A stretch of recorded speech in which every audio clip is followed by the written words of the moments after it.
Bom, senhoras e senhores, estamos exatamente aqui no posto 5 também, conhecido como posto Floresta, aqui no Álvaro Lane. É o posto de saúde aqui do bairro Álvaro Lane.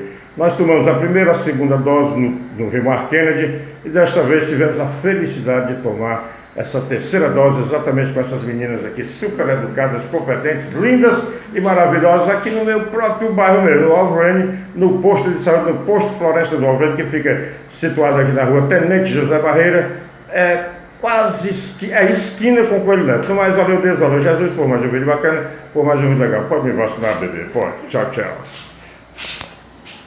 Eu não vou nem filmar você me vacinando, não.